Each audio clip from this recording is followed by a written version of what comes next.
we are going to make these hanging storage pods. And I give you patterns for two sizes, the small size and the larger size here. And I'm right now in my laundry room showing them to you hanging here because the possibilities and uses for them are endless. So you can use them in your laundry room, your bedroom, your bathroom. If you have a kid's room, you can stuff all their extra toys, stuffed animals, extra shoes. You can even add like a pom-pom on top and just make it look completely adorable. Or you can change up the fabrics to coordinate with whatever room that you decide to put them in. And what I really like about them is when you look under them here, you can see that the surface areas, well, the surface area is a lot, is what I'm trying to say. You can stuff things in the left and in the right and in the front. And when gravity pulls it down, it just automatically sort of closes on its own because there's really no closure to it, but it stays closed and nothing falls out. So again, you'll see that you'll probably end up making a bunch of them because they're just so useful. And if you're like me, you don't like to see anything on the floor, you want it cleaned up, pop them in a storage bin here, or actually pod as I call them. So also you'll decide what you want to use as your hanging part here. So here I have this white rope. This is satin, anything goes. You can even make something right out of the fabric here.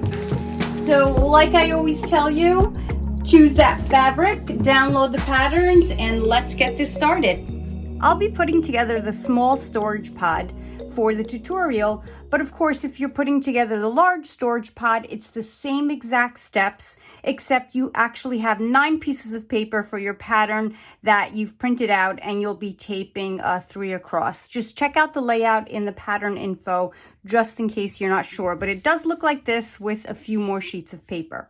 So our first step is to tape these together and match our dots. So if you skipped out and you left your white border in so the dot doesn't connect, do not worry, just match up the edges of your paper, tape it together, and cut along the solid line. To put together the storage pod, you're going to need piece 1, the pod body, and piece 2, pod body as well. So it's just 2 simple pattern pieces cut out.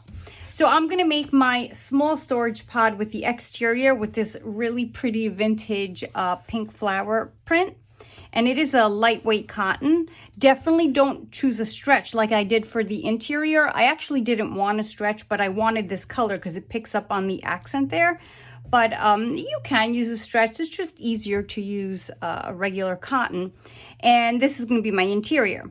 So when it tells you here you need to cut 4 of these, you're going to, of course, cut 2 out of this fabric and 2 out of this fabric. And then when it tells you to cut 2, 1 out of this fabric and 1 out of this. Because the exterior is made out of 3 fabric pieces and the interior, the same exact thing.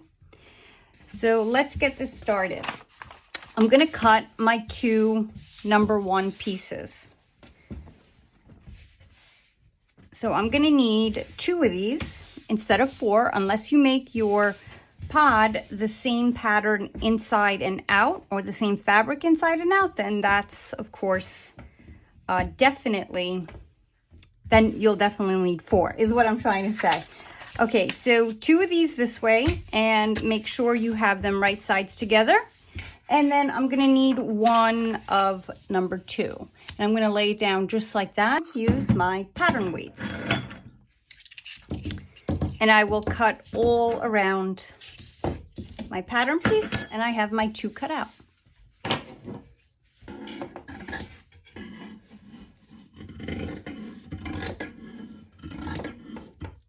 Once I have my 2 pieces cut out of number 1, I'm going to cut out 1 piece of number 2.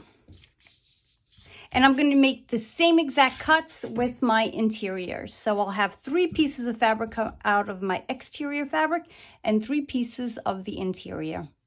completed cutting out pattern piece number 2, just follow that little snip mark and make your little snip mark there through the pattern paper and the fabric. It's just going to serve as the center point for this piece. Now that I have all 6 of my pieces cut out and ready to start sewing, I'm just going to go over, this is your piece number 2, and then you have 2 pieces of your piece number 1, which is almost exactly like piece number 2, but it has a straight edge.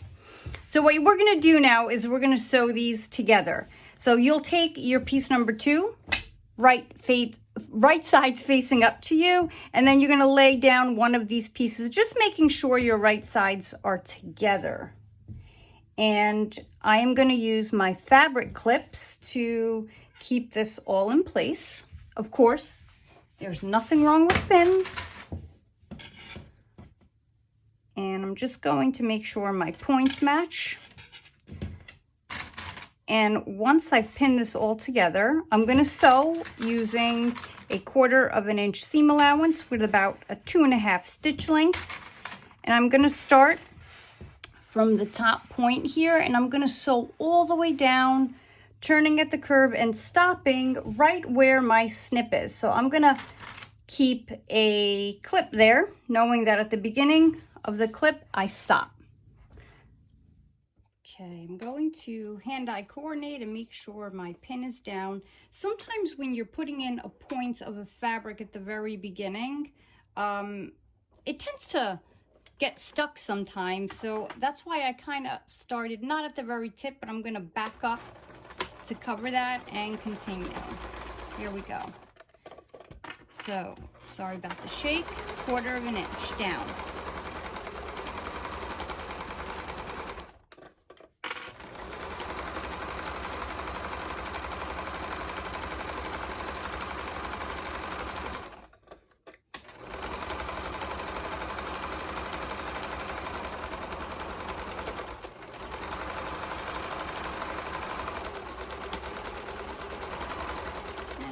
Reach this point here and backstitch right there.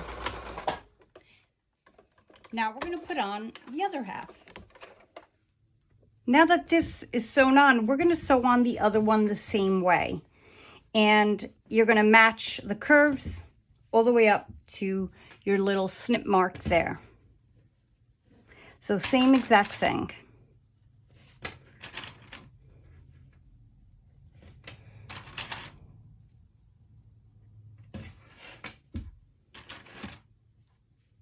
And when you reach this point, it is okay to sew and actually cover up just a bit of your other fabric there. It's completely fine. I'm going to backstitch on the point as well. It is a bit of a longer backstitch, but it's totally fine.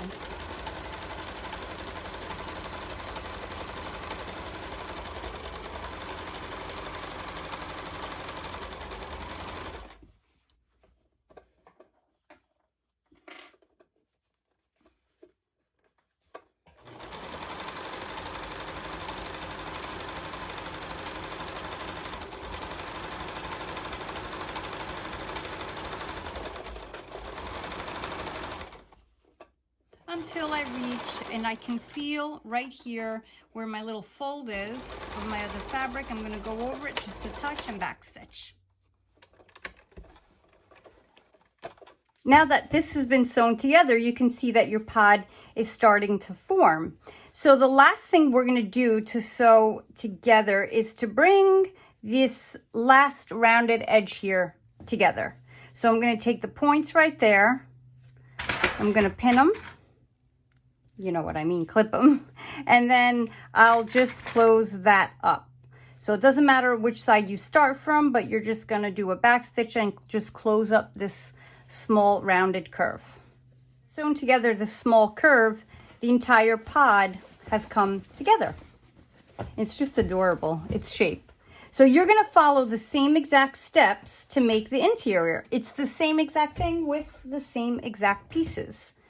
Well, same exact shape and size pieces. So follow the same steps that we did this one. You may have to bring the video back to the beginning and create your interior. Now that both of my pods are put together, meaning the exterior and the interior, what you're going to do is you're going to place one pod inside of the other. So you're going to keep one pod, it doesn't matter which one, wrong sides out, and the other one you're going to turn right sides out.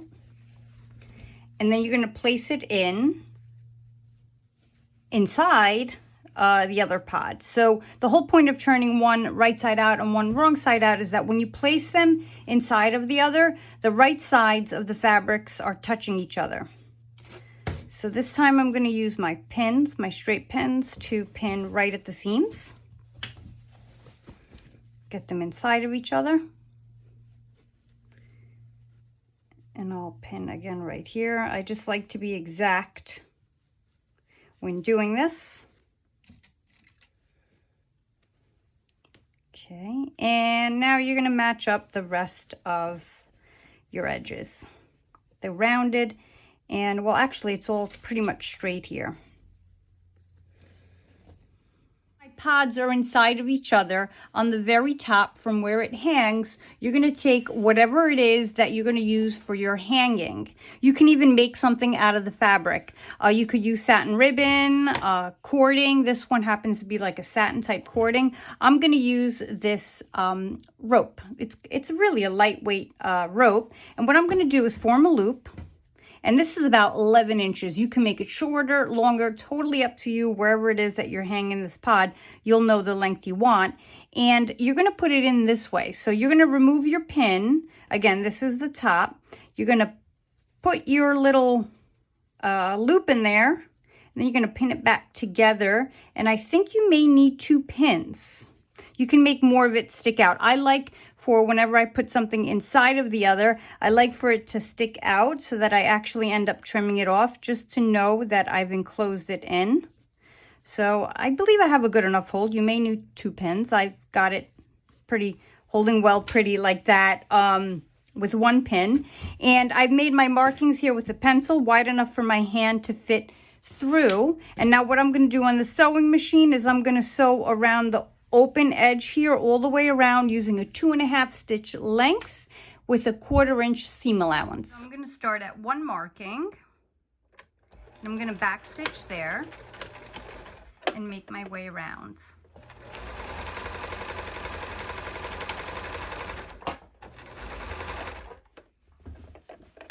If your sewing machine has like a part where you can remove it so you have a free arm like this, you'll actually notice you'll do some better sewing and you can actually maneuver your pot around better. When I get to the seam, I like to lay flat the seam allowance there. It's not a big deal if you don't. And here we go. Look at how much nicer I can actually make my way around. Before it was like tugging. There we go. And now I'm going to slow it down as I go over my roping.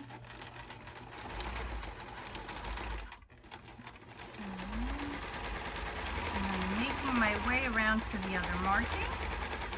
And here we go. Back stitch there. I've trimmed some of my threads, and what I'm going to do before I turn it right side out is just trim the rope here, a little bit left over, and we're going to turn this right side out. I like to reach in. Ooh, I think I made my opening a little too small. I'm going to reach in and pull somewhere further away through and see how it comes together.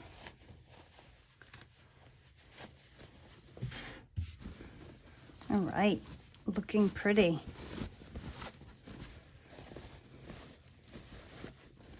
Making sure all of my exterior is together. Great, and then I'm gonna push the interior in. 2 hands. Here we go, 2 hands, and we just fix it up. Almost done. Now the next thing we have to do is we have to give it a press around the edges so that the seam the outermost seam here is just pushed out, and then we're going to give it a nice top stitch to clean it up. We also have the opening where we turned it right side out that we want to close up here. So let's get pressing. Since I have a pressing ham, I'm actually going to use that to help me out. You don't need one, but if you have one, definitely use it. So here's my opening, and I'm going to put it down over the pressing hem, and I'm going to remember it's there. I'm going to press with my iron, and just on the opening area, I believe I'm going to pin it so it stays put and doesn't give me trouble when I sew it. And I'm going to work my way around until I press the entire opening.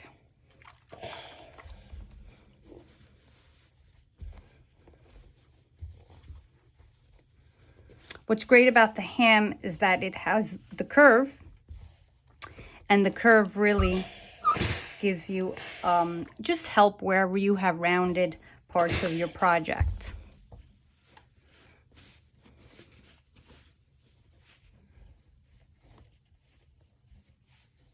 Now that my outer edge is all pressed, I am going to sew a top stitch all around with about 1/4 inch seam allowance, possibly less, and the regular stitch length that we've been using, 2.5. I'm starting my back stitch right at the bottom seam there, and I'm using a light pink thread for the top, and on the inside I actually filled my bobbin with a light blue thread so it coordinates.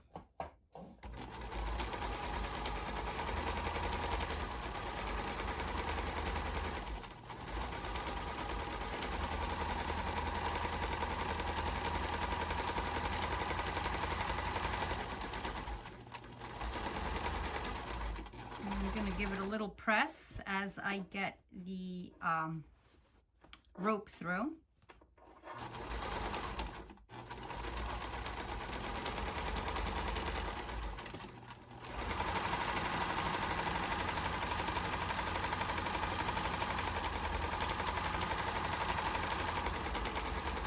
And now that I meet where I left off, I'm going to do a little back stitch there. The storage pod is complete once you put in your top stitch. I'm thinking about adding a pom-pom. I have these here that I've created in the past, and it's really cute to add a pom-pom or tassel or anything you want. I'm still deciding if I'm adding one, but it is up to you how you decorate yours, or you can leave it plain because it's just as cute. I hope you enjoyed this, and I'll see you in the next class.